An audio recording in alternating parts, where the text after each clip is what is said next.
आज बीपी मंडल जी की जयंती के अवसर पे आप क्या कहना चाहते हैं?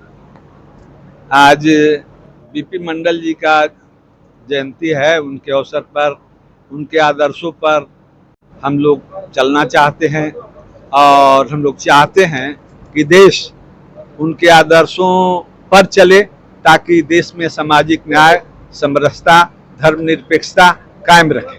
और मुख्य रूप से ये है, और आप जानिए, इस बात के मंडल जी के जयंती के अवसर पर जो प्रमुख विचार गोष्ठी रखी गई कि देश में जो चुनाव आयुक्तों की नियुक्ति के संबंध में जो कमेटी गठित की गई है उसका स्वरूप कैसा हो, विषय यह था।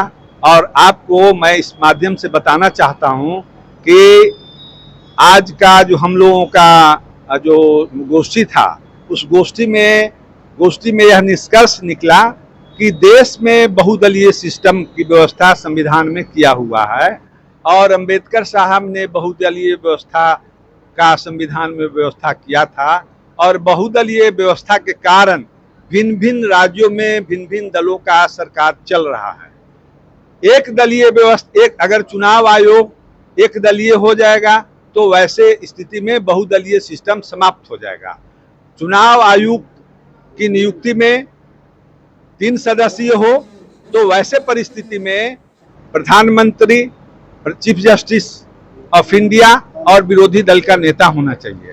और अगर विषम संख्या ही बनाना है, 5 भी हो तो 5 में 2 जस्टिस होना चाहिए और उसमें प्रधानमंत्री और विपक्ष के नेता और जो चाहे तो रख सकते हैं, लेकिन न्यायपालिका और सर्वोच्च न्यायालय के सदस्यों का चुनाव समिति में होना आवश्यक है, ताकि योग्य और कर्मठ और देश और हिंदुस्तान और संविधान को जानने वाले लोग चुनाव आयोग में शामिल हों और देश के नागरिकों का जो चुनाव आयोग में विश्वास है और जो देश के नागरिकों का चुनाव आयोग में विश्वास है और जो हमारा देश धर्मनिरपेक्ष है, वो धर्मनिरपेक्ष समता मूलक समाज हमारा बना रहे। आज की गोष्ठी का यही निष्कर्ष है। हम जानना चाहेंगे कि मंडल आयोग की सिफारिश क्यों की गई थी? मंडल आयोग की सिफारिश दबे कुचले जो बहुसंख्यक जाति के लोग थे उनको आरक्षण देने के लिए, जो गरीब आर्थिक रूप से पिछड़े थे उसको आरक्षण देने के लिए हमारे बीपी मंडल साहब ने अपना जो रिपोर्ट सबमिट किया था उसको लागू हमारे बीपी सिंह जो देश के प्रधानमंत्री हुए उन्होंने लागू किया। उसके सारे गरीब तबके के लोगों को फायदा हुआ। आज उनकी जयंती है। हम लोग आज संकल्प लेते हैं कि उनके बताए हुए रास्ते पर चलने के लिए हम लोग अपने आने वाली पीढ़ी को सीख देने के लिए, और हमारे गार्जियन प्रमोद बाबू ने आयोजन को रखा। मैं अपनी ओर से तमाम साथियों की ओर से इनको मैं धन्यवाद देता हूँ। मंडल आयोग क्या है? भारत के संविधान में 3 से 40 वन आर्टिकल जो है उसमें राष्ट्रीय पिछड़ा वर्ग आयोग का उसमें प्रावधान किया गया है और उसी के आलेख में राष्ट्रीय पिछड़ा आयोग बना। जो प्रथम अध्यक्ष इसके थे वो काका कालेलकर थे। 1953 में उनको आयोग का चेयरमैन बनाया गया। उन्होंने 55 में अपनी रिपोर्ट दाखिल किया, लेकिन वह रिपोर्ट दाखिल नहीं हो पाया, कार्यान्वित नहीं हो पाई। जितने भी पार्टी इधर मध्यवर्गीय था उस सारे लोग ने अपने चुनाव घोषणा पत्र में इस बात को रखते थे, लेकिन उसको लागू नहीं कर पाते थे।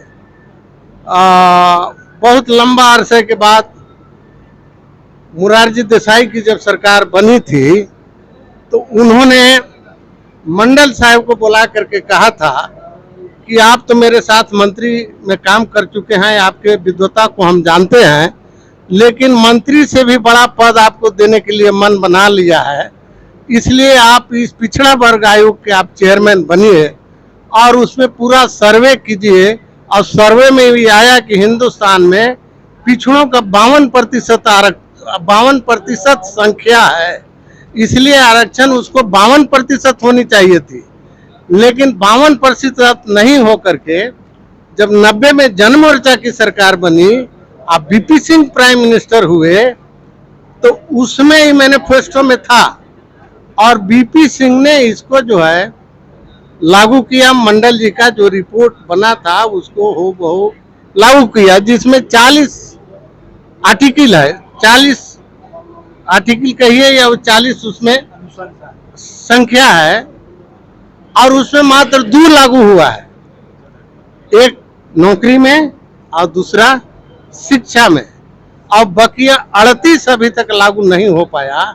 लेकिन अब उम्मीद भी नहीं है, चूंकि अब तो सारा चीज प्राइवेटाइजेशन हो रहा है, रेल बिक गया, सेल बिक गया, भेल बिक गया, सारा चीज बिक गया, तो अब तो नौकरी बची ही नहीं है देश के अंदर। तो अब बहुत उम्मीद मंडल कमीशन के जो अभी वर्तमान व्यवस्था है उसमें बहुत उपलब्धि हासिल हम लोग कर सकें, ये उम्मीद बड़ा कम लगता है। जब तक नई कोई व्यवस्था, नई सरकार नहीं कुछ बनेगी, तब तक इस मंडल कमीशन को विस्तार रूप देने का अभी अब जनगणना के आधार पर ही होना चाहिए। कांग्रेस पार्टी के रीजन में भी जनगणना हो चुकी थी और पी चिदम्बरम ने उसका विरोध किया था, प्रकाशित होना था, 10 साल के बाद जनगणना होता है।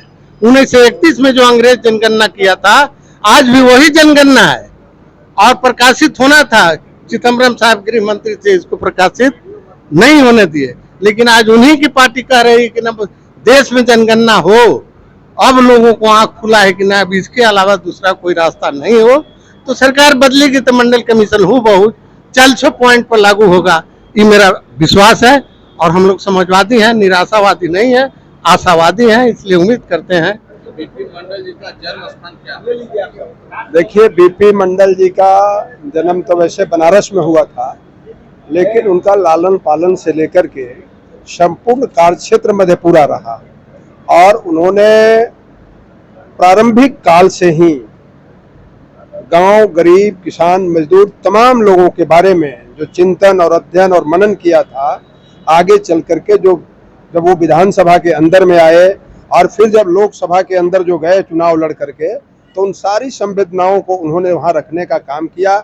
और यही कारण हुआ कि मोरारजी देसाई जी ने 1980 में आखिर क्यों बीपी मंडल साहब को ही पिछड़ा वर्ग आया, उसी में इन सारी सवाल मिलता है। इसलिए मंडल साहब ने इस देश में खास करके जो बहुसंख्यक आबादी हमारी है, 52% जिसकी आबादी है, अगर अभी गणना हो तो उससे ज्यादा हमारी आबादी हो जाएगी, तो उसके संरक्षक के रूप में मंडल आयोग के माध्यम से उसकी गणना करके रिपोर्ट सबमिट किया। और सबमिट ही नहीं किया बल्कि वह दिन भी देखने के लिए आया कि उसके बहुत महत्वपूर्ण जो 2 सुझाव थे, वह सुझाव लागू हुआ। आगे हम सब लोगों को उम्मीद है कि आगे भी वह रिपोर्ट जो है कालांतर में आने वाले समय में होगा। और आज के दिन में निश्चित रूप से यह तब सब संभव है जो देश पर जो खतरा मंडरा रहा है, लोकतंत्र जमहूरियत पर जो खतरा मंडरा रहा है, संविधान पर जो खतरा मंडरा रहा है, उसको बचाने के लिए हम तमाम मंडलवादी, हम तमाम अम्बेडकरवादी और समाजवादी लोगों को एकजुट होकर के इस देश का लोकतंत्र, जमहूरियत और संविधान को बचा करके, चाहे वह मंडल आयोग का सिफारिश हो, चाहे अंबेडकर जी के द्वारा लिखा हुआ संविधान हो, या सुप्रीम कोर्ट के द्वारा जो अभी चुनाव आयुक्त के नियुक्ति का जो निर्देश दिया गया है, ऑर्डर दिया गया है, उसकी रक्षा तभी संभव है जब हम लोकतंत्र को बचा करके, और एक ऐसे हाथ में जो लोकतंत्र फंसा हुआ है, जो शंका है कि हो सकता है कि यह संविधान बदलने के बारे में भी उनके मन में कुछ न कुछ बात चल रही है, इसलिए उसको बचाना सबसे जरूरी है। बहुत बहुत धन्यवाद।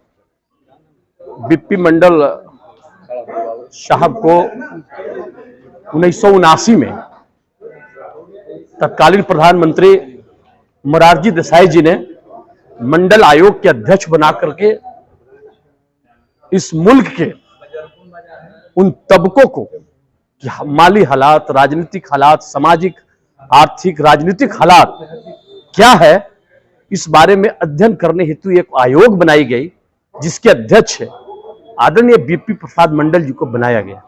और इन्होंने 2 साल के कठिन मेहनत करके देश के सभी जिलों में घूम घूम करके तमाम लोगों से संपर्क स्थापित करके एक रिपोर्ट तैयार किया और भारत सरकार को देने का काम किया। और उसके बाद 1989 में जब विश्वनाथ प्रताप सिंह की सरकार आदरणीय लालू प्रसाद, बिंदेश्वरी प्रसाद मंडल और रामविलास पासवान जैसे सरीखे नेताओं के तत्वावधान में जब सरकार इस मुल्क में बनी तो विश्वनाथ प्रताप सिंह जी ने मंडल आयोग की सिफारिश को लागू करने का काम किया और देश के पिछड़े तबके के लोगों को आरक्षण में नौकरियों में आरक्षण, इस तरह के तमाम जो अधिकार थे वो मिला। और आज बीपी मंडल जी की जयंती है। इस अवसर पे हम संकल्प लेते हैं कि मंडल जी के जो अधूरे सपने हैं उन सपनों को पूरा करने के लिए हम कोई भी कुर्बानी देने का काम करेंगे। आज के अवसर पर जो इस मुल्क की हालात है, जो एजेंडा है देश की राजनीति में चुनाव आयुक्तों की नियुक्ति और उनका महत्व विषय वस्तु पर जो सेमिनार आयोजित की गई थी, तो हमारे सभी साथियों ने अपने महत्वपूर्ण विचार व्यक्त करते हुए बताया कि इस मुल्क के जो हुक्मराने हैं, जिस देश में इस मुल्क पर जो शासन करने वाले लोग हैं, वो देश के संविधान के साथ, संवैधानिक संस्थाओं के साथ छेड़छाड़ करना चाहते हैं, उन्हें बदलना चाहते हैं।